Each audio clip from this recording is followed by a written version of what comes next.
안녕하세요 하고 여러분, 또 한 주간이 돌아왔습니다. 지난 한 주간 어떻게 지내셨습니까? 제가 드린 어사이먼 잘 하셨는지 모르겠습니다. 이번 한 주간도 여러분 잘 힘차게 파이팅하면서 한 주간 잘 보냈으면 좋겠습니다. 저희가 학기가 시작한 지가 얼마 안 된 것 같은데 이번 학기도 여러분하고 여덟 번째 만남입니다. 벌써 여덟 번째죠.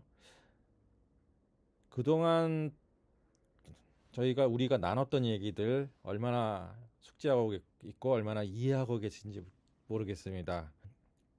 잘 하시고 계시리라고 봅니다. 지난 시간에 얘기했지만 이번 학기 AI에 대해서 같이 배워가고 있잖아요. 배움의 속도가 빠르신 분도 있지만 잘 안 되시는 분들도 있을 것 같습니다.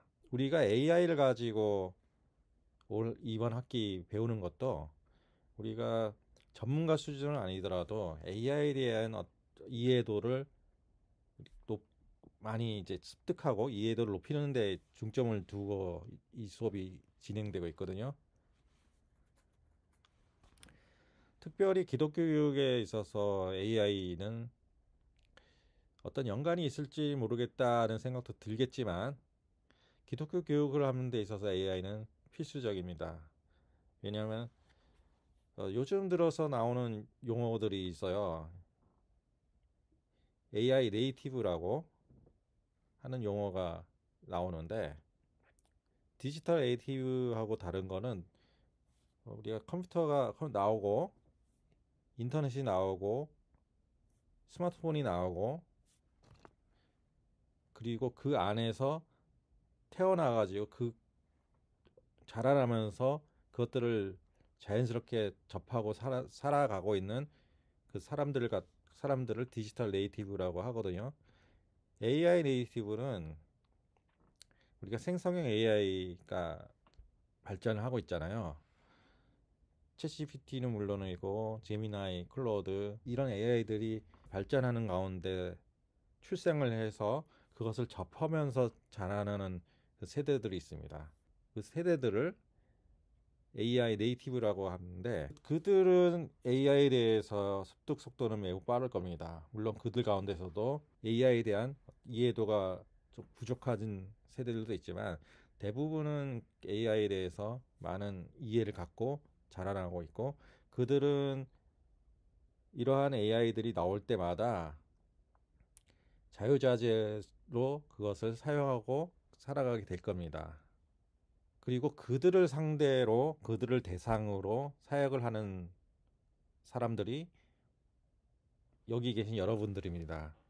그리고 여러분들 세대에 있는 수많은 사역자들이 여기에 해당됩니다. 그렇기 때문에 기독교에서 AI는 필수적입니다.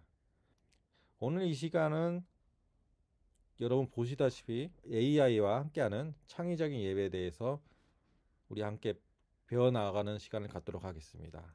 AI와 함께하는 창의적 예배는 아까 얘기했지만 급변하는 디지털 시대 예배는 어떻게 변해야 할까 하는 의문을 갖게 되죠. AI 기술을 하나님 나라 확장의 선한 도구로 활용하는 지혜를 모색해보는 시간을 갖도록 하겠습니다. 우리가 직면한 질문들이 있습니다. 여러 가지가 있는데 그 중에서 세 가지를 살펴보면은 변화하는 시대, 그리고 본질에 대한 고민, 그리고 창의성과 영성을 들 수 있겠죠. 변화하는 시대는 AI 기술이 일상과 사역의 모든 영역에 빠르게 스며들고 있잖아요. 그 AI 기술이요. 여기에는 예배와 교회 사역도 예외는 아닙니다. AI를 통해서 지난주에도 얘기했듯이 지난 시간에도요. 교족부 관리도 할 수 있고요. 그리고 AI를 통해서 교회 각종 시스템을 관리를 할 수가 있습니다. 그리고 예배 컨텐츠를 AI의 도움을 받아서 할 수가 있습니다. 예를 들면은 지난번에 제가 중간고사 대응을 하는 우리 프로젝트 있잖아요. 수노를 이용해서 찬양곡을 만들기도 하고 그리고 각종 AI 툴을 가지고 곡을 편곡도 가능하고, 그리고 악보를 또 생성해 주는 AI도 있습니다. 그리고 뮤직 디렉터들은 이 곡에 대해서 어떤 분위기로 나가야 될까에 대해서 고민을 많이 하는데 AI의 도움을 받아서 편곡도 가능하죠. 그다음에 목사님들 같은 경우도 이제 성경 공부를 하잖아요. 설교를 위해서. 그러면은 원어에 대해서 일일이 찾아보는 것도 좋지만 거기에 대해서 시간 할애가 많이 들어가는데 AI를 통해서 그 시간 할애를 줄일 수가 있죠. 시간에.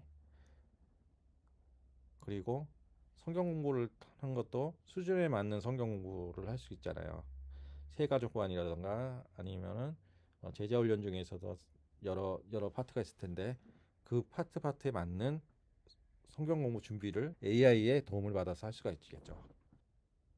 그리고 본질에 대한 고민을 생각해 볼 수 있겠습니다. AI의 편리함 속에서 인간의 진정성과 하나님께 드리는 정성은 어떤 의미를 가질까 하는 그런 질문을 할 수가 있거든요. 설교를 준비하는 데 있어서 성경을 통해 준비하는 데 있어서 AI의 도움을 받아서 그걸 했단 말이에요. 굉장히 편리하고 AI가 사역에 굉장한 도움을 줍니다.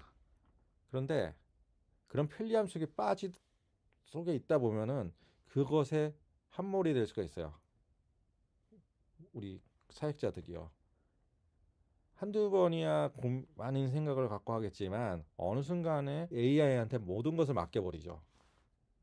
그래서 어떤 주제만 주고 쭉 나오는 그 내용을 아무 생각 없이 그것을 가지고 강단에 서기도 하고요.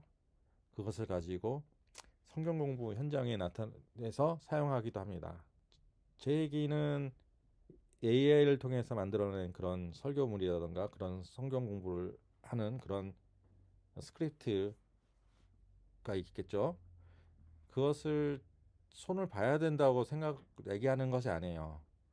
그것을 가지고 그냥 가도 되고 아니면은 목사님들 전도사님들한테 맞게 조정을 할 수가 있는데 제 얘기는 그것을 하더라도 왜 해야 되고 AI가 제공한 그 결과물이 있잖아요. 그것을 볼 때 어떤 것이 문제가 있는지는 봐야 되고 문제가 없다면은 이것을 사용해야 될지 아니면은 보충해야 될지를 기도하면서 준비를 해 나가야 된다는 얘기입니다. 그냥 무작정 사용하고 안 하고는 그냥 이게 나왔으니까 AI가 했기 때문에 무조건 사용해야 되는 것도 아니고 AI가 했기 때문에 이거는 고쳐야 된다고 하는 것도 아닙니다. 여러분께서 이 결과물을 보시고 기도로 준비하는 것은 굉장히 기본적인 거죠. 그 준비하는 가운데 있어서 이 AI가 제공한 그 표현 하나가 그대로 가야 될지 안 갈지는 여러분들이 결정해야 되고 또 AI를 사용해야 될 사람들 모든 사역자들이 그것에 대해서 고민하고 결정해야 나가야 된다는 것을 얘기하는 것입니다. AI의 편리함 속에서 우리가 그 편리함에 빠져서도 안 되고 그 편리함을 사역 현장에서 잘 사용할 수 있도록 하는 것이 우리 인간의 진정성이고요. 인간 사역자들이. 그리고 하나님께 드리는 정성 역시 이러한 것들을 과정을 통해서 나아갈 때 하나님께 정성을 들여서 드리는 것이 될 것입니다. 그리고 창의성과 영성 문제가 있는데 AI를 도구로 활용하여 예배의 본질을 지키면서도 창의성을 심화할 수 있는 방법을 찾아야 됩니다. 우리가 디지털 시대가 되고 AI 시대가 되다 보니까 어떤 부작용이 생기죠. 저도 그 중에 하나일 텐데요. 긴 거에 대해서 고민을 합니다. 유튜브만 보더라도 10분이 넘어가는 콘텐츠들 잘 안 보게 되잖아요. 요즘 야구, 축구 많이 보잖아요. 월드 시리즈를 지금 메이저리그 같은 경우는 지금 챔피언십 시리즈를 해가지고 다저스가 월드 시리즈 올라가고 그런 상태에 있는데 축구도 이제 메이저리그 사커는 물론 MLS는 물론 프리미어 리그 이런 거 많이 보잖아요. 유럽 축구. 그런데 그 전 게임을 보기보다 하이라이트로 만족을 하죠. 저도 야구를 좋아하는데 하이라이트를 보고 어쩔 때는 좀 결과만 보고 넘길 때가 있어요. 한편으로는 편하지만 그 게임 한 2시간짜리 게임 하나 진득하게 못 보는 저 자신을 볼 때가 있고, 그 다음에 유튜브 컨텐츠 중에 10분이 넘어가는 거는 웬만하면 안 보려고 하는 그렇게 되더라고요. 여러분들은 어떻습니까? 여러분들도 비슷할 것 같은데, 물론 아니신 분들도 있겠죠. 아이들은 어릴 때부터 디지털 환경에 노출되다 보니까 긴 거에 대해서 많이 못 견뎌 하죠. 교회에서 20분 설교도 길다고 한 30분, 40분 설교도 길다고 하는 그런 얘기들이 한 20년 전부터 제 기억으로는 20년 전부터 나왔거든요. 설교가 길다고 좀 멀어가는 거는, 물론 설교 내용이 굉장히 그 뜬구름 잡는 얘기라던가 진짜 성경에서 나오는 의미 전달이 제대로 안 되기도 하고, 설교자의 자의적인 해석이 들어가는 것들, 그리고 근데 설교가 따분하기까지 해요. 그럴 경우는 굉장히 지루하는데, 그거는 이제 설교자들의 어떤 실수이고 반성해야 될 문제죠. 진짜 성경에서 말하고자 하는 그런 내용을 엉뚱하게 해석을 하면 안 되거든요. 성경 말씀을 제대로 전달하는 것이 우리 설교자들이 해야 되는 사명이고 그 의무입니다. 여기에 AI가 많은 도움을 주기도 하는데, 우리가 AI의 도움을 받을 때 AI는 부차적인 도움을 수단이지 AI한테 의존해서는 안 되거든요. 그것에 AI가 주는 도움은 받되 AI한테 모든 것을 맡기는 그런 잘못을 범해서는 안 됩니다. 그런 가운데서의 창의성과 영성 문제가 있는데, 창의적인 예배가 있죠. 어떤 것이 창의적인 예배인가 말이 많은데 여러 가지 생각들이 있지만, 창의성을 생각하기보다는 본질을 생각하는 것이 우선이고요. 진짜 하나님이 원하시는 창세기에 나오는 아벨이 드리는 제사 같은 그런 예배, 그리고 하나님 기뻐 받으시는 예배가 어떤 것인지 그거에 대해서 접근할 때 갖게 되는 창의성은 매우 중요합니다. 하지만 그냥 창의적인 것이 좋다고 해서 이게 예배인지 뭔지 헷갈릴 정도의 그런 예배를 구상해서는 안 되겠죠. 이런 것들에서 가장 중요한 거, 계속 얘기하지만 예배 본질을 지키면서 창의성을 어떻게 심화할 수 있는 방법을 우리는 찾아내야 됩니다. 왜냐하면 여러분께서는 다 교회 지도자들이고 교회에 설교를 하셔야 될 분들이고 교회 예배를 디자인해야 되는 분들이기 때문에, 이러한 부분에 대해서는 여러분께서 심각성을 갖고 준비를 하고 나가셔야 됩니다. 자, 그렇다면 이번 시간에 통해서 배울 내용, 실제적인 활용법, 윤리적 분별력, 선신앙적 성찰로 나눠봤는데요. 실제적인 활용법은 예배 요소별로 AI 활용 가능성을 이해하고 실습 능력을 배양을 해야 됩니다. 예배의 모든 요소에 AI 활용 가능합니다. 물론 AI의 활용 범위 내에서 하나님보다 앞서가려고 하는 그런 걸 하면 안 되겠지만, 그렇지만 예배의 요소별로 AI 활용은 충분히 가능하다고 생각합니다. 특별히 요즘 영상 시대에 보면은 모든 교회가 그렇게 할 수는 없겠지만 많은 교회들이 강당 뒷벽면에 대형 스크린을 갖다 놓고 활용을 하거든요. 그렇게 교회 예배당을 디자인한 교회 같은 경우는 충분히 AI를 통해서 영상을 만들어낼 수 있겠죠.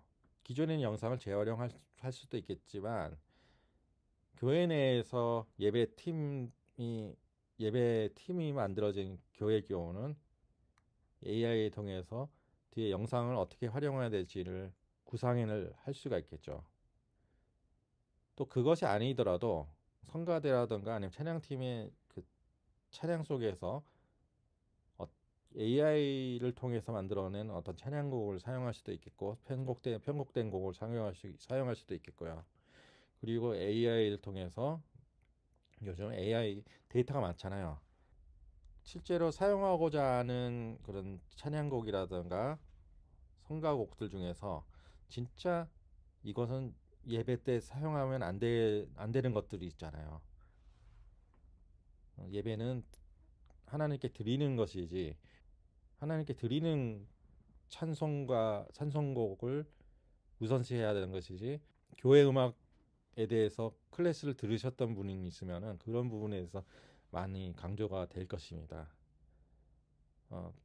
교회 음악에 대해서 클래스를 들은 적이 없다 하더라도 AI를 통해서 도움을 받을 수 있고요. AI가 주는 어떤 자료에 대해서 검토해 볼 수도 있고, 그걸 통해서 나오는 것들, 도움을 받는 것들에 대해서 검증하는 단계가 절대적으로 필요하지만, 그 예배 요소별에서 AI 활용이 가능하다고 계속 얘기하잖아요. 물론 검증 절차가 있어야 되죠. 그 한 주간에 이번 주에 있을 예배는 어떤 것들을 도입을 하고 어떤 것들을 가지고 예배를 디자인해 나가야 되겠다. 근데 거기에 대해서 무엇이 필요한지는 AI를 통해서 얻어낼 수가 있습니다. 그 시청각 자료 같은 경우도 AI를 통해서 무엇을 사용하면 좋을지에 대해서 명령을 주면은 거기에 맞는 아이템들을 AI는 가르쳐 주겠죠. 그런 절차를 밟아갈 수가 있기 때문에 AI의 활용은 충분하다고 봅니다. 그리고 윤리적인 분별력이 있어야 되겠죠. AI 시대에 창작과 표절, 저작권 문제에 대한 성경적 관점을 정립할 수 있습니다. 정립해야 됩니다. 몇 년 전에 그런 적이 있었죠. 찬양곡에 대한 저작권 문제가 논란이 된 적이 있었는데, 어떤 회사가 미주 한인교회에 대한 저작권 문제에 대해서 이슈를 제기한 적이 있어요. 각 교회에서 쓰는 찬양곡들에 대해서 무작정 사용하는 거 아니냐, 그렇게 해가지고 한 2달 정도 어떤 유예 기간을 줘야 된다, 뭐 이런 얘기들이 있었는데, 문제는 그 기간이 원래는 타운에 있는 노래방에서 사용하고 있는 대중음악들, 팝이라는 이런 것들에 대해서 무작정 사용하는 것들에 대해서 조사를 하려고 하는 거 와중에 교회도 한번 해보자고 나온 거였는데, 이 찬양 사역자들이라든가 이런 분들에 대해서 논란이 된 적이 있어요. 왜냐하면은 저작권에 대해서 저작권 무작정 사용하는 거에 대해서 안 되는, 그래서는 안 된다는 그런 인식은 다 있거든요. 저작권을 문제에 삼겠다고 한 그 기간에 대한 신뢰성이 문제가 됐었어요. 그 어떤 공신력이요. 왜냐하면은 알려지지 않았던 곳에서 나타나가지고 그걸 하려고 하니까, 당신네들은 뭔데 이걸 합니까? 라는 그런 문제 제기가 있었어요. 이미 미국 교회에서는 크리스천 저작권 협회가 있거든요. CCLI라고. 그리고 한국에서는 CCLI 코리아가 있고요. 여기를 통해서 이번 주에 부를 곡들에 대한 곡들에 대한 리포트가 제출이 되거든요. 어떤 곡들을 부르겠습니다 하고 제출이 되는데, 우리가 이름만 아는 큰 교회들 있잖아요. 나성연합교회라든가 남가주 사랑의 교회라든가 이런 교회에서는 CCLI의 어떤 곡들이 불려지는 것에 대해서 리포트가 들어갑니다. 들어가는데, 이 기간에서 그것에 대해서 얘기하니까 그거는 이중으로 들어가는 거거든요. 보고가. 그러면 이중으로 가는 것도 번거롭고 결국은 흐지부지 됐는데, AI 시대의 창작과 표절 문제, 저작권 문제에 대해서는 성경적 관점을 정립을 해야 됩니다. 표절이라든가 이런 것들은 저작권 위반 같은 경우는 남의 거를 그냥 훔쳐가는 거잖아요. 그 남의 거를 훔쳐가 가지고 만든 것에 대해서 그것이 아무리 훌륭한 것이 나오다 하더라도 받으시는 분은 하나님이신데 그것을 온전히 받으실 수 있을까? 그건 아니라고 봅니다. 설교든 찬양이든 뭐든 간에 남의 것을 허락도 없이 가져와 가지고 그냥 쓴다는 것,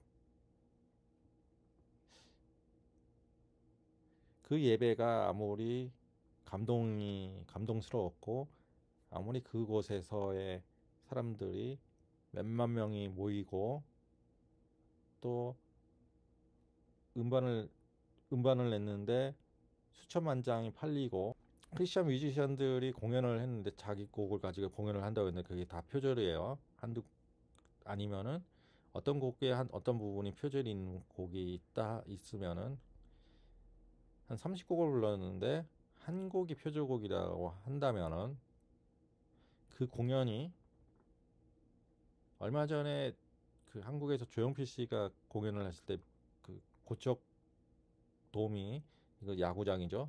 야구장이 꽉 인산이를 이루었죠. 몇만 명이 들어갔죠.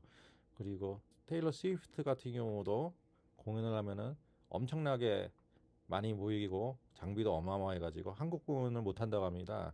한국에 그 스위프트의 공연을 할 수 있는 장소가 없기 때문에 어쨌든 그 사람의 그 뮤지션의 공연처럼 어마어마한 관중들이 들이닥쳐서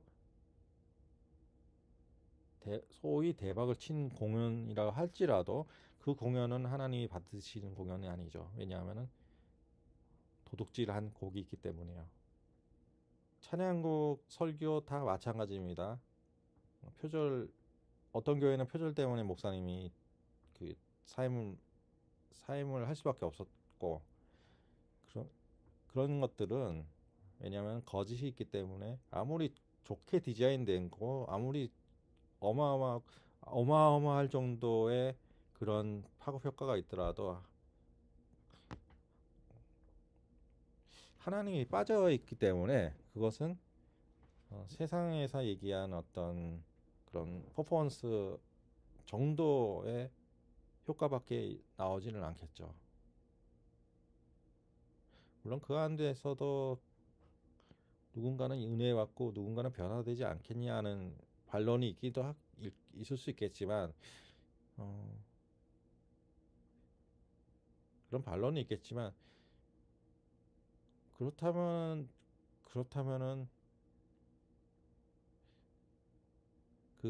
누군가는 변화하기 위해서는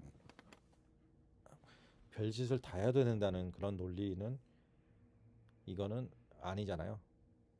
그렇기 때문에 AI 시대의 창작과 표절, 저작권 문제에 대한 성경적 관점에 대한 정립은 굉장히 중요합니다. 그리고 신앙적인 성찰을 해야겠죠.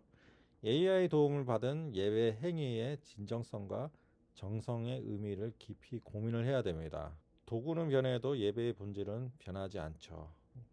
4차 산업혁명이 일어나고 AI가 도래가 돼가지고 지금 AI 시대가 됐지만 그래서 AI의 영향력 안에 다 들어가가지고 AI 도움 없이는 뭔가를 하기가 많이 애매해졌지만 그렇지만 AI가 없을 때는 뭘 못했나요?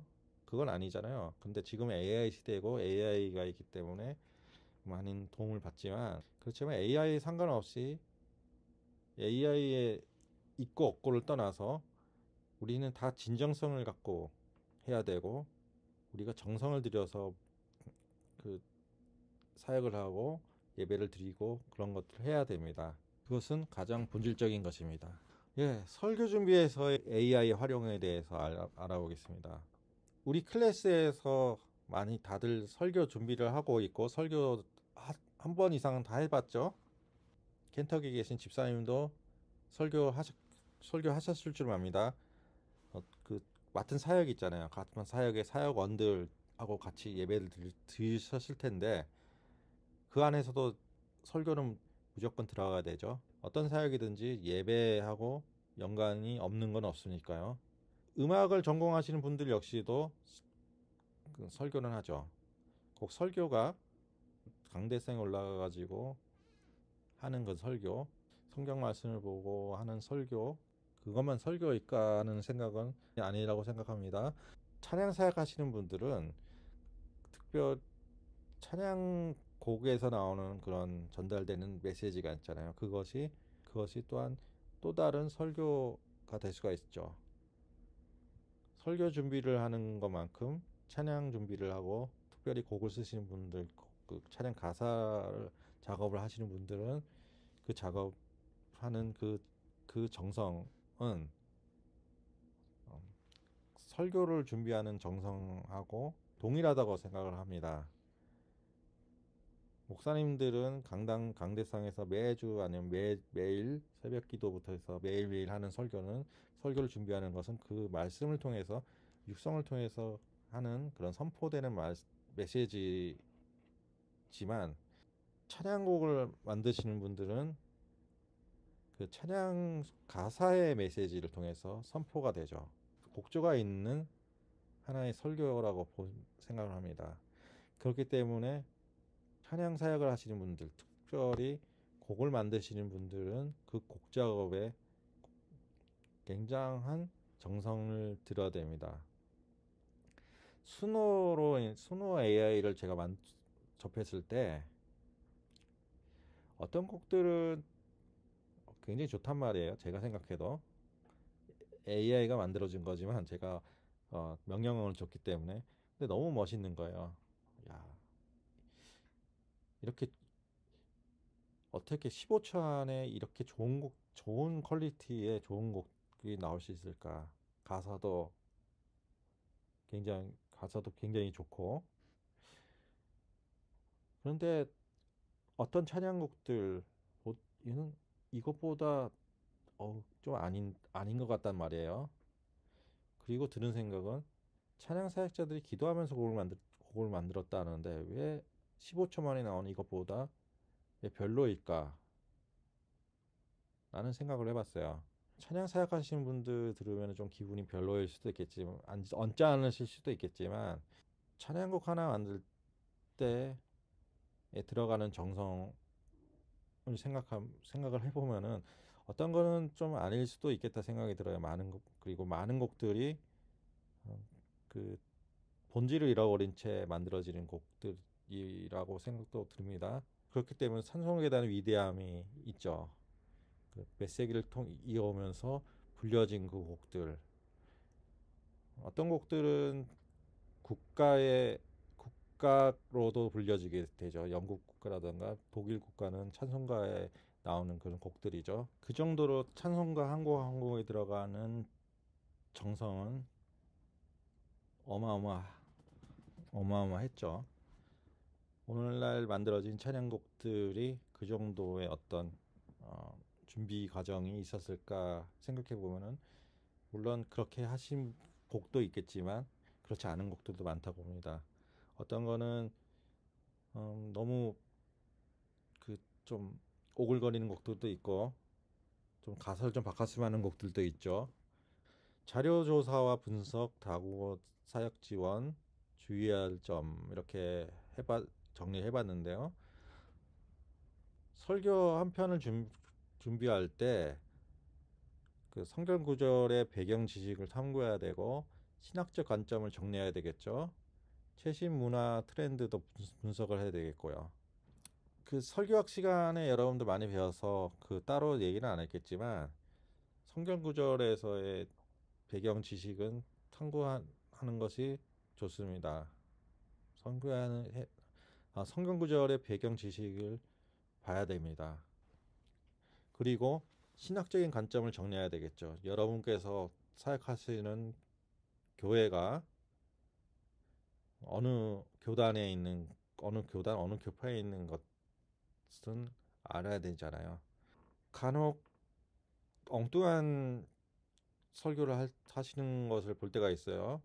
감리교에서 하는 설교인데 설교 내용이 개혁주의 설교가 나오기도 하고, 장로교에서 하는 설교인데 순복음교에서 나옴직한 그런 설교를 하기도 하고. 그러면 그거는 좀 아니잖아요. 존 웨슬리 얘기를 해야 되는데 칼빈 얘기를 하고, 물론 그 필요한데 우리 교회가 어느 교회 어느 신학에 맞춰서 하는 것들은 습득을 해야 되겠고. 왜 이런 얘기를 하면 미기민 교회는 담임 목사님 빼고는 부사역자들은 거의 초교파잖아요.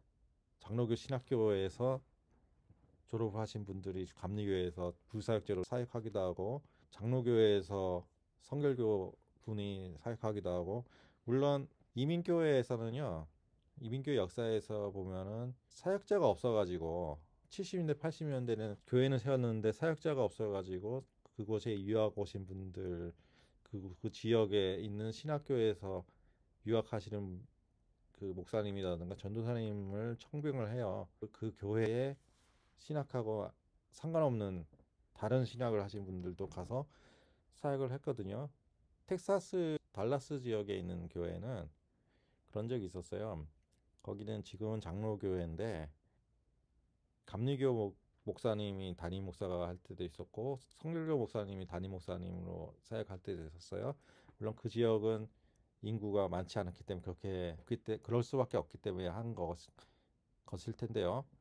요즘 같은 경우는 많은 경우가 본인이 나온 신학교하고 전혀 다른 교단에서 담임이 되는 경우도 있습니다. 물론 해당 교회의 신학을 해당 교회에서 인정하는 그런 그 학교에서 편목을 과정을 거쳐서 담임이 되는 케이스지만요.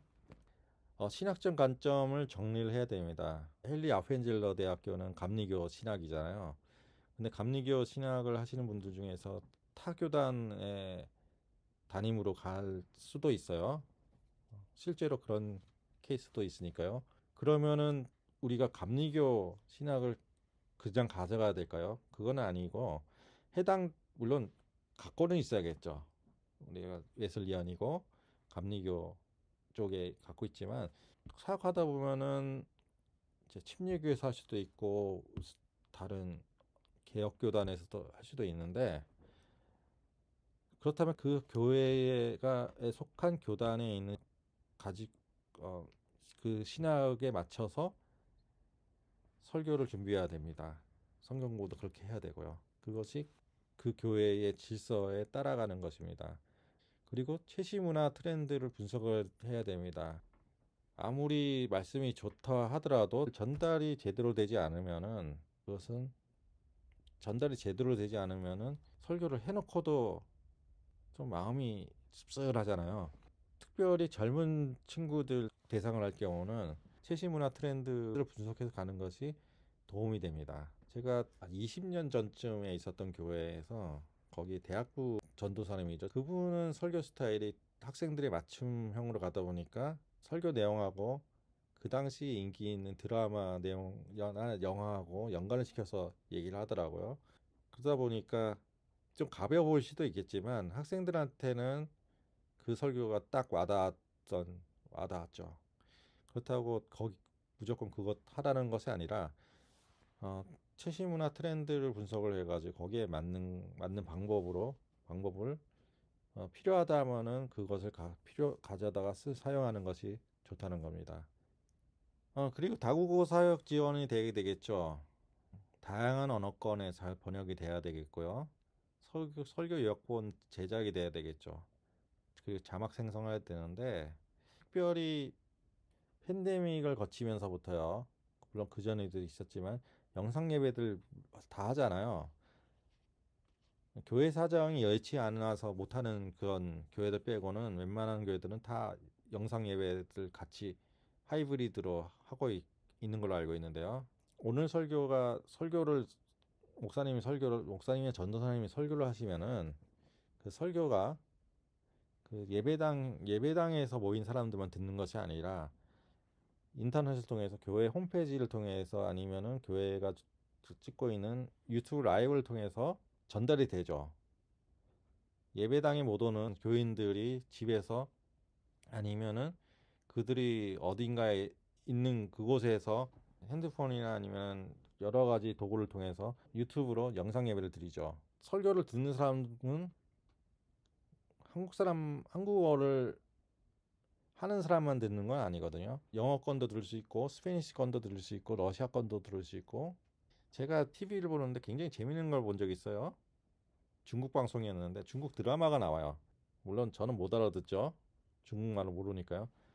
중국말 하는데 중국어 자막이 깔리는 거예요. 왜 저런가 했더니 그들 안에서도 못 알아들으니까. 하지만 언어는, 문자로 된 언어는 다 이해를 하잖아요. 뉴욕에 가면은 퀸즈 장로교회라는 데가 있습니다. 거기는 다인종 다민족 사역을 하는데, 퀸즈 장로교회의 메인은 한국인이죠. 한국어 사역이죠. 그다음에 EM이 있죠. 잉글리시 미니스트리, 영어를 하시는 분도 있고.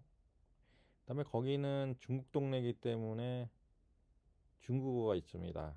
그리고 러시아 사람들이 또 산다고 그래요. 그래서 러시아 미니스트리가 있어가지고 KM, EM, 러시아, 중국 이렇게 네 개 미니스트리가 있어요. 그 교회에서 통합 예배를 드린다. 물론 거기는 어떤 큰 행사에서는 같은 본물 가지고 네 개 민족 언어죠. 한국말로 설교를 하고 영어로 설교를 하고 러시아 말로 하고 중국말로 하고 이렇게 돼 있는데, 시간 관계상 하나의 언어로만 한다 그러면은 무엇을 할까요? 어쩌면은 한인교회이기 때문에 한국말 설교가 쭉 나오겠죠. 근데 거기 자막은 어떻게 나올까요? 중국어, 러시아, 영어, 이게 세 개의 자막이 필요하겠죠. 근데 그 자막 서비스를 AI가 해줄 수가 있고요. 그다음에 요즘은 AI가 좋기 때문에 각 방언으로 바로 나올 수가 있죠. 제가 아랍 언어로 설교를 한다. 제가 한국말로 쭉 설교를 하지만 그것이 AI를 통해서 아랍어로 바뀌기도 하는데, 그 아랍어로 더빙이 돼가지고 나오기도 하죠. 한국말은 없어지고 아랍어로 나오기도 하고 프랑스어로도 나오기도 하고 다국어로 서비스 지원이 되죠. 다국어죠. 자막으로도 되겠지만 실제 그 나라 언어로 바뀌어서 나오기도 하죠. 그게 AI이기 때문에 가능하게 된 겁니다. 그리고 설교 요약본은 제작이 돼야 되는 게, 설교를 한 40분, 50분 한다고 하면은 그 원고가 뭐 한 장이 아니잖아요. 한 6장, 7장 될 텐데, 그것을 다 하기보다는 요약이 된 것을 제공을 하기도 하고, 요약된 것을 가지고 올라가서 설교를 하기도 하고. 하지만 설교 요약본이 제작이 되면 그 요약된 걸 가지고 보여주면은 보는 이들이 이해가 빠르겠죠. 근데 여기서 주의해야 할 점은 설교자의 신앙적 통찰이 필수적인데요. 설교자의 신앙적 통찰 필수는 뭐냐면요. 설교자가 효과적이고 영향력이 있는 설교를 하기 위해서 성경의 진리와 신앙의 본질에 대한 깊고 올바른 이해가 있어야 됩니다. 그것은 영적이고 신학적인 통찰력이 반드시 필요하다는 의미이기도 합니다. 그냥 단순하게 성경적인 지식을 전달하는 것을 넘어야 되고요. 설교자는 지식 전달자가 아니잖아요. 교수 사역을 하는 것도 아니고, 저는 저 지식을 전달하는 사람이지만 설교자는 그것 플러스 설교를 통해 하나님의 말씀이 우리 교인들, 설교를 듣는 이들의 삶 속에서 실제로 변화를 일으키도록 하기 위해 요구되는 설교자 내면의 중요 요소라고 할 수 있죠. 설교자의 설교는 그 설교자가 그 설교한 내용을 본인 스스로 살아낼 때, 그것을 그 살아낸 것에 대해서 전달할 때 그걸 받는 사람은 굉장히 큰 영향을 받거든요. 제가 예배 시간에 목사님께서 그런 얘기한 적이 있어요. 우리 그 말씀대로 살아야 된다는 그런 얘기를 하시면서 하는 얘기가, 설교를 하고 있는데 그분은 이제 교육부 사역을 했었거든요. 한 어린아이가 그러더래요. Pastor, do you do that? 이러는 거야. Do you do that? 그래서 다 웃었는데, 목사님은 목사님이 하시던 설교 시간에 하시는 말씀 그대로 하세요. 그거 하세요. 이거거든요. 즉, 설교자가 그 말씀대로 말씀을 살아낼 때 설교는 파워풀해지죠. 그거는 단지 성경 지식을 전달하는 것에 그치는 것이 아니라 그 설교자가 하고자 하는 설교 내용을 살아낼 때, 그 설교는 하나님의 말씀을 전달하는 거잖아요. 성중들의 삶이 실제로 변화를 하게 됩니다. 변화가 뭐 하루아침에 바뀌는 사람도 있지만 그 삶의 변화가 되죠. 왜냐면 그렇게 산 사람이 한 얘기니까. 설교자가 설교자의 신앙적 통합 필수는 굉장히 효과적이라는 것이죠. 그리고 교리적 정확성이 검토가 돼야 됩니다. 아까도 얘기했듯이 감리교에 부임이 있는데 장로교 교리로 설교를 하고, 그러면은 그 목사님은 그 목사님은 청빙이 잘못됐거나 아니면은 부임을 잘못했던가 그래야겠죠. 교회 교단이 바뀌던가 아니면 목사님이 바뀌던가 둘 중에 하나가 돼야 되겠죠. 그리고 AI 의존을 된다는 것은 굉장히 중요합니다. 잔 파이퍼 목사님이 그런 얘기한 적 있어요. AI 가지고 설교 만들지 말라고, 자제하라고 한 얘기 같은데, 그거 뭐냐면 AI에 의존을 너무 하게 되면 제대로 된 하나님의 말씀을 전달하기 어렵다는 거예요. 그래서 AI를 의존하는 거는 자료 정리, 그다음에 AI하고 얘기하면서 설교를 어떻게 풀어나갈까 하는 정도, 그런 정도의 협의 정도, 어떤 비서로 사용하는 것 정도지 AI한테 100%를 맡겨서 뭘 한다는 생각은 하면 안 됩니다. 즉 AI는 준비 시간을 단축하고 깊이 있는 연결고리를 제공합니다. 그런 장점이 있죠. 하나님의 말씀을 전하는 설교자의 영적 권위는 AI와 대체될 수가 없습니다. AI로 뭘 할 수 있겠지만 그것이 설교자의 영적 권위까지 대체해서는 안 된다는 거고, 그럴 수도 없다는 겁니다. 자, 그러면 사연양과 예외 시각 자료를 좀 살펴보겠는데요. 음악 사역에 있어서 먼저 편곡과 악보, 그리고 맞춤형 BGM이 있을 수 있고요. 시각 디자인을 보자면요, 예배 배경 제작을 할 수 있겠고 영상 편집을 할 수 있겠죠. 먼저 편곡과 악보를 보자면 기존의 찬양의 새로운 편곡과 악보 생성으로 음악적 다양성을 확보할 수가 있습니다. 클랭이라고, KLANG, 클랭, 송스크립션, 리뮤직, 에이바, 예를 들자면은 이런 AI가 있습니다. 클랭이라든가 송스크립션, 리뮤직, 이런 거는 뭐냐면 그 에이바에도 마찬가지고 찬양 악보를 이렇게 생성을 해줘요. 그렇기 때문에 수노를 통해서 만든 그런 곡을 이쪽을 통해서 악보로 생성을 할 수가 있죠. 그리고 에이바 같은 경우는 편곡도 가능합니다. 물론 온전히 이거를 쓰기 위해서는 돈이 들어가겠죠. 뭐 20몇 불이 들어가거나 200몇 불이 들어가든가 아무튼 비용 지불이 되겠죠. 가끔 이런 질문을 받아요. 캡컷이라는 거 가지고 영상 편집을 한번 한 적이 있어요. 그런데 썸네일을 만들어 놨더니까 비용을 내라고 나오더라고요. 물론 캡컷도 무료 버전부터 해서 돈을 지불하는 버전도 있는데, 무료 버전으로 해가지고 자막도 어떻게 찾아가지고 무료로 쓸 수 있는 자막도 넣고, 그래서 그 편집을 다 해놨고 마지막으로 썸네일을 만드는데, 물론 제 영상은 아닙니다. 썸네일을 만드는데 비용을 내라고 딱 뜬단 말이에요. 그렇게 했더니 왜 캡컷에서 왜 그걸 돈을 요구하냐, 무료로 쓸 수도 있지 않느냐라는 질문을 받았는데, 그런 얘기를 했어요. 캡컷을 만든 사람도 먹고 살아야 되지 않냐, 한마디로 그런 얘기를 한 적이 있어요. 그 생성형 AI를 사용하실 때 우리가 무료 버전을 쓰잖아요. 무료 버전을 쓰는 이유는 우리가 우리가 개발자도 아니고, 우리가 이거를 전문적으로 막 자유자재로 우리 이거를 가지고 업으로 사용할 사람도 아니고, 그리고 우리 사역자들이 넉넉한 사람이 많지가 않잖아요.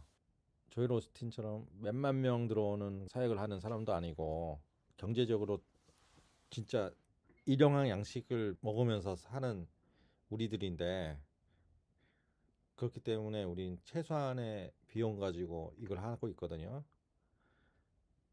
무료 버전하고 유료 버전의 차이는 GPU의 사용 여부입니다. 무료 버전보다는 유료 버전이 GPU가 더 많이 쓰여지겠죠. 그렇기 때문에 우리가 무료 버전을 쓰는 거, 그리고 어떤 조금 여유가 있으면 20불 정도의 비용을 지불하고 사용을 하는데, 그것에 대해서 우리는 고맙게 생각을 해야 됩니다. 오픈 AI만 하더라도 그 어마어마한 그 비용이 들어갔죠. 챗 GPT를 만드는 데 있어서요. 제미나이도 마찬가지고 구글에서 그렇게 큰 비용을 들여서 이걸 만들었는데, 뭐 100불, 200불이 아니라 몇만 불도 아니죠. 억 단위의 그 비용이 들어서 이걸 만든 걸로 알고 있는데, 그거를 무료로 사용한다는 것 자체는 우리한테 준 어떤 그 사람들의 샘 얼트만이라든가 일론 머스크라든가 이런 사람들이 베푼 배려라고 보면 되죠. 편곡을 할 수가 있고요. 이런 AI를 통해서요. 악보 생성도 해주니까 얼마나 좋아요. 그리고 맞춤형 BGM도 만들 수 있겠죠. 수노 AI를 우리가 사용을 해봤는데, 그거 외에도 I Love Music이라는 AI도 있고요. 그래서 여러 가지 음악을 만들어주는 AI가 있죠. 아까 얘기한 클랭 이런 것에서도 음악을 만들어주는데, 교회 맞춤형 BGM도 충분히 만들 수가 있죠. 예배 분위기에 어울리는 배경음악을 하기도 하고, 미국 교회는 한인타운에 있는 오아시스 교회 같은 경우는 어떻게 되어 있냐면, 음, 목사님이 설교의 결론 부분에 나올 때 건반 연주자가 음악을 쫙 깔아줍니다. 마지막에. 그리고 목사님 마지막 기도할 때까지 그 음악이 쭉 나옵니다. 근데 한인교회 중에서도 그렇게 하는 교회들이 있어요. 정통적인 교회는 그건 아니지만, 그 컨템퍼러리 워십을 하는 그런 교회 중에서는 그런 그 배경으로 깔기도 하고, 그 다음에 새벽 기도라든가 통성 기도할 때 음악을 깔아주기도 합니다. 그 맞춤형으로요.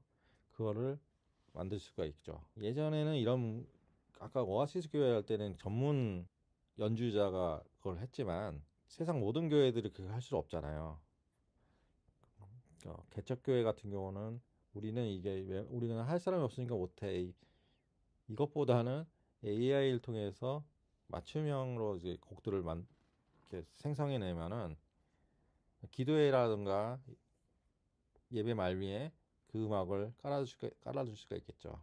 그리고 이제 시각 디자인을 보자면, 음악하고 디자인은 같이 가니까요.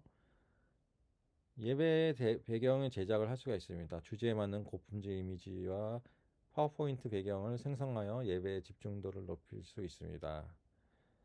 요즘은 예배 시간에 많이들 파워포인트를 띄워놓죠. 물론 영상을 하는 교회 같은 경우는 설교 실황을 그냥 라이브로 보면서 밑에 자막이 깔리긴 하지만, 그게 아니라 그냥 자막으로 파워포인트로만 하는 교회 같은 경우는 설교 시간 인용하는 그런 성경 말씀에 맞는 그런 배경을 만들어서 깔을 수가 있겠죠.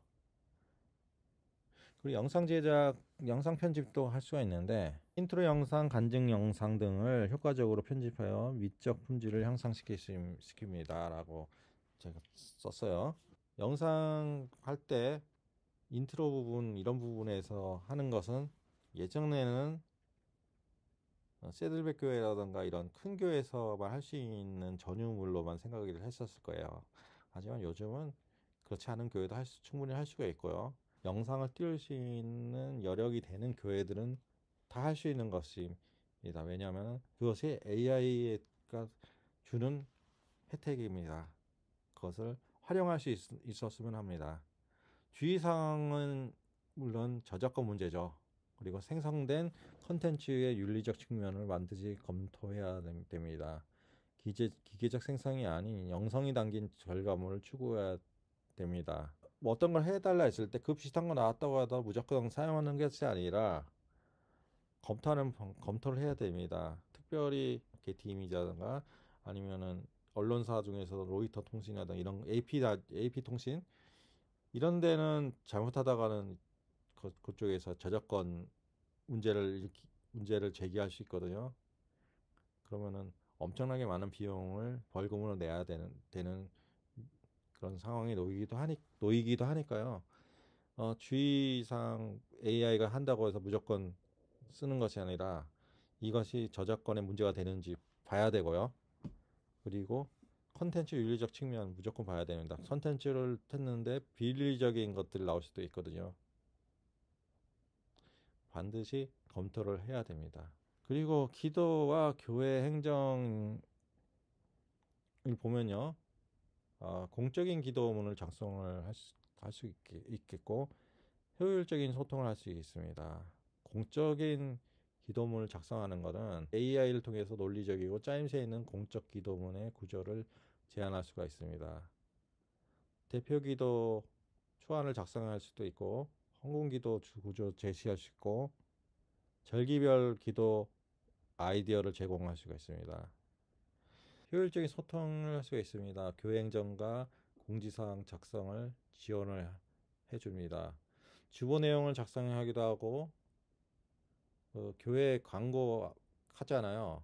그 광고가 그냥 흘러가는 건 아니라 광고는 교인들이 그 교회 출석하고 있는 모든 이들이 그 교회 소식을 반드시 들어야 되기 때문에 광고를 해야 되는데 광고가 그냥 재미가 없으면 안 되겠죠.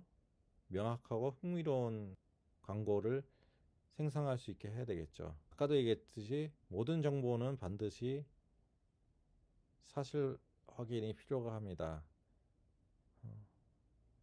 전에 얘기했죠. 세종대왕 맥북 던진 사건. 뭐 이런 엉뚱한 내용이 그런 것처럼 엉뚱한 내용이 광고로 나와서는 안 되죠. 그리고 창작과 표절의 경계에 대해서 생각해 보겠습니다.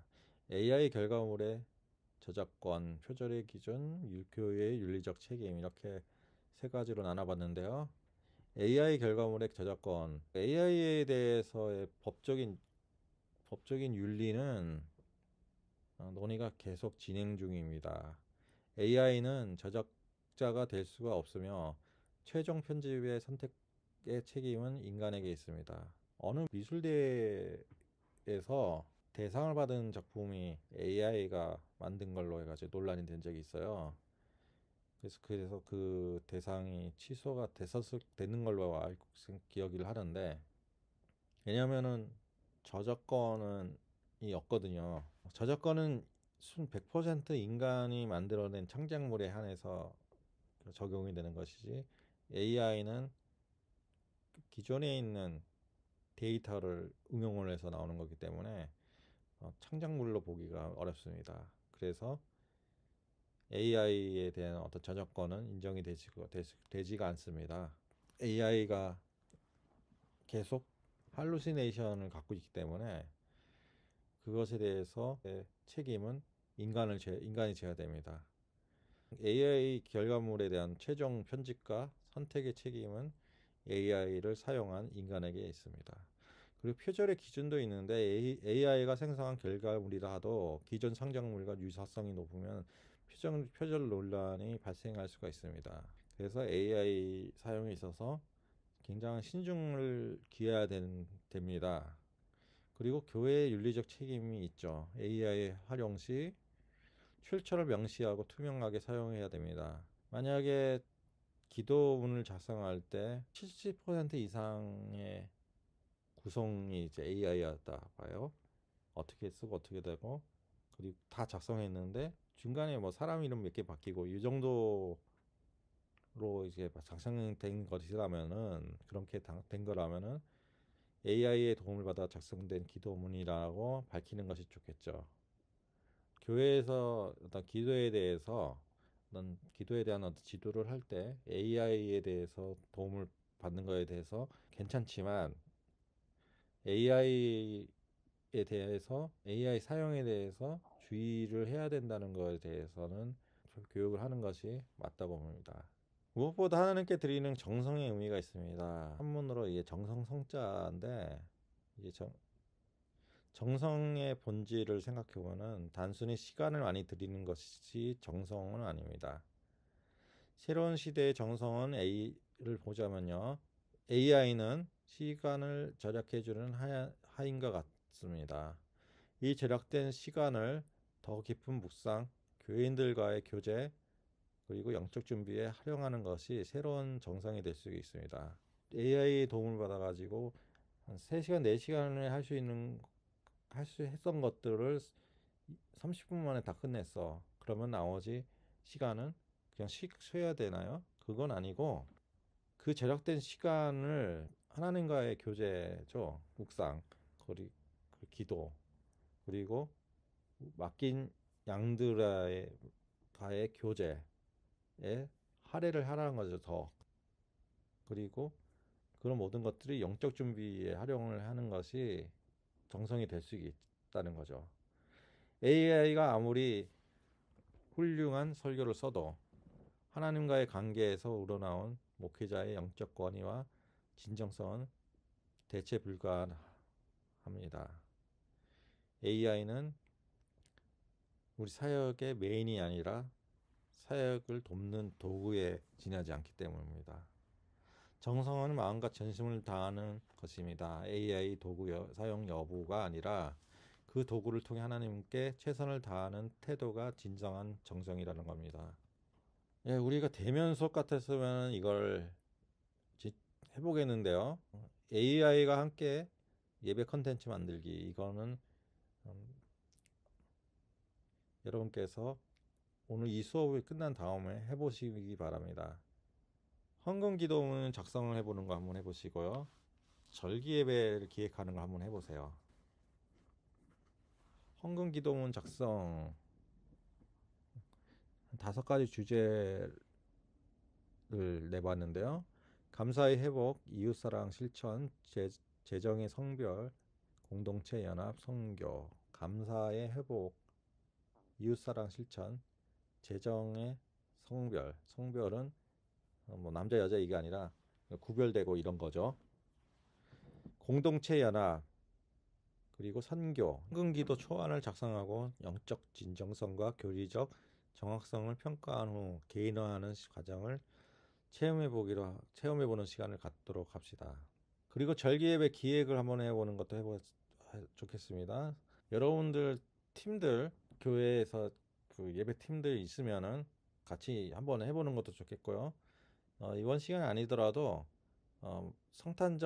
굳이 성탄절이 아니더라도 11월에 감사절을 놓고 예배 기획을 해보는 것도 괜찮고요. 그러면 성탄절도 괜찮고, 뭐 내년 부활절도 괜찮고 다 좋습니다. 꼭 이 클래스가 아니더라도 해보는 거 한번 해보면 좋겠고요. 이걸 하기 위해서는 준비물이 있는데 스마트폰 또는 노트북 아니면 태블릿 PC도 괜찮고요. 그리고 AI 챗봇 계정, 챗GPT라든가 제미나이라든가, 그리고 여러 가지 생성형 AI 통해서 계정이 있어야 되겠죠. AI 도움을 받는 예배, 그 예배도 진심일까? 어떻게 생각하십니까, 여러분? AI 도움을 받은 예배가 과연 진정한 예배가 될 수 있고 영과 진리로 드리는 예배가 될 수 있을까? 그리고 그 도움을 받는 예배는 진심일까? 도구의 역할로는 AI는 완벽한 도구일 뿐 마음은 없습니다. 마음이 있을 리가 없겠죠. 진심은 도구를 사용하는 주체의 의도와 태도에 달려 있습니다. 허에 나온 사만다 같은 그런 거가 오더라도 그것은 훈련된 것의 결과일 뿐이지 마음이 아닙니다. 그래서 진심은 그것을 사용하는 사람이죠. 그리고 시간의 재분배가 할 수가 있겠죠. AI가 절약해준 시간을 더 깊이 기도하고 한 영혼을 돌아오는데 사용한다면은 그것은 더 큰 진심이 될 수 있습니다. 말씀 준비하고 그러느라고 이제 기도 생활을 소홀히 할 수가 있는데, 특별히 여러분께서는 다들 사역자들이고, 여러분께서 이제 사역하는 그곳에서 만나는 멤버들이라든가 교인들 있죠. 교구 담당이면 교구 멤버들이 있을 것이고, 그 다음에 구역 예배를 하면은 구역원들이 있겠죠. 속회에 속한 분들도 있을 거고, 그리고 성가대를 하시는 분이 있다면은 성가대원들이 있고, 찬양팀을 하시는 분이 있으면 찬양팀 원들이 있습니다. 그리고 영상 사역을 하신 분들은 영상 멤버들이 있죠. 적어도 두세 명은 있잖아요. 이런 분들을 놓고 여러분들 기도를 해야 되는데, AI가 도입이 된 이후에 AI를 통해서 많은 시간이 남게 되죠. 물론 AI가 익숙해져야 되겠지만, 그렇게 되면 그 남은 시간 뭐 하냐면 여러분께서 맡겨진 한 영혼 한 영혼들을 돌아보는 데 사용을 해야 됩니다. 그들을 위해서 더 기도를 해야 되고요. 그러면은 그 사역이 더 풍성해질 수가 있고, 그 풍성함 안에는 여러분들의 진심이 들어가 있습니다. 그렇기 때문에 그 사역은 더 하나님 보시기에 더 아름다운 사역이 될 수가 있습니다. 그리고 진심의 척도는 AI 결과물을 맹목적으로 사용했는가, 아니면 하나님께 최선을 드리기 위해 성찰하며 사용했는가가 중요합니다. AI 결과물을 맹목적으로 사용을 했어도 맹목성이 하나님께 최선을 드리기 위한 맹목성이라면은 그거는 진심이 담긴 거겠죠. 하지만 단지 AI 결과물을 딱 봤는데 굉장히 멋있어요. 와, 굉장히 멋있어요. 우리가 멋있는 장소 갔을 때 입이 딱 벌어가지고 한참 서 있는 그런 경험을 할지라도, 그 안에서 하나님께 드리는 최선의 것이 아니라면은 그거는 진심이라고 보기가 어렵죠. 하지만 그 결과물이, 나는 이거 내가 들을 수 있는 전부가 이거야, 내가 나의 최선은 이거야, 이 이상으로 뭘 하기가 어려워 하는 것이라면은 그거는 그것 자체가 최선이겠죠. 그렇기 때문에 우리가 AI를 사용하는 것에 대해서의 결단이 필요합니다. AI는 예배의 효율성과 다양성을 높이는 강력한 도구이나 영성과 진정성을 대체할 수는 없습니다. 우리는 AI를 하나님 나라 확장을 위한 선한 도구로 사용하여 본질에 집중하는 창의적이고 진심 어린 예배를 회복해야 합니다. 예, 아멘이죠. AI 도입으로 예배에 대한 다양성이 마련이 됐죠. 더 효율적이고요. 그것이 마련이 됐고, 효과적으로 진짜 예배에 대해서 AI는 예배의 효율성과 다양성을 높이는 강력한 도구가 됐죠. 하지만 영성과 진정성을 대체할 수는 없습니다. AI만으로는 그렇게 할 수가 없겠죠. 영성과 진정성에 AI가 어느 정도 일조는 할 수 있겠지만 그것 100% 그것을 할 수는 없습니다. 따라서 우리는 AI를 하나님 나라 확장을 위한 선한 도구로 사용을 해야 하며, 본질에 집중하는 창의적이고 진심이 담긴 예배를 회복해야 됩니다. 단지 AI가 통해서 멋있는 거 멋있는 거 만들면 다 좋아하겠지. 좋아하면은 그거는 하나님, 우리 예배 드리는 사람이 좋아하는데 하나님이 안 좋아하실 수 있겠어? 하는 생각도 할 수 있겠죠. 마치 그거랑 비슷한 것 같아요. 성가대를 얘기할 때 가장 좋은 퀄리티의 것을 드리고 싶어 하는 것이 모든 성가대의 지휘자라든가 거기에 임하는 모든 사람들의 마음입니다. 굉장히 좋은 마음이고, 그것은 진짜 하나님 보시기에 참 기쁜 그런 마음입니다. 하지만 가장 좋은 것을 드리는 것이 하나님께 좋은 것을 드리는 거라고 생각하는 것은 별개의 문제입니다. 최고의 뮤지션을 영입을 하고 최고의 아티스트를 솔로이스트로 영입을 합니다. 그렇게 해서 드려지는 예배. 보는 사람들이 그것을 통해서 확 빠져들입니다. 가장 훌륭한 작품, 가장 훌륭한 퀄리티가 하나님 보시기에도 좋을 수도 있겠지만 반드시 그런 건 아닙니다. 음정 박자 다 틀리고 지휘덕망이고 중간에 찬양을 하다가 스탑이 되고 다시 하더라도 다시 스탑이 되고 뭐가 꼬여가지고 그래서 잠깐 삐걱거리고 그렇더라도 그 안에서 찬양을 하는 분들의 마음이 하나님한테 있으면은, 하나님, 우리는 이거밖에 안 되지만 이거라도 드려서 이거 드리기 원해요. 이거라도 우리는 부족하지만 이 찬양이라도 주님께서 받고 참 기뻐하셨으면 좋겠습니다는 마음으로 한다면은 그 찬양은 하나님께서 굉장히 기뻐 받으신 찬양이 될 것입니다. 그리고 그 예배는 하나님께서 굉장히 기뻐하는 예배가 될 것입니다. 우리가 가장 좋은 건 실력이 좋아서 좋은 게 아니라 우리 마음에 가장 좋은 것을 드릴 때입니다. 우리의 결단은 AI를 하나님 나라 확장을 위한 선한 도구로 사용을 해서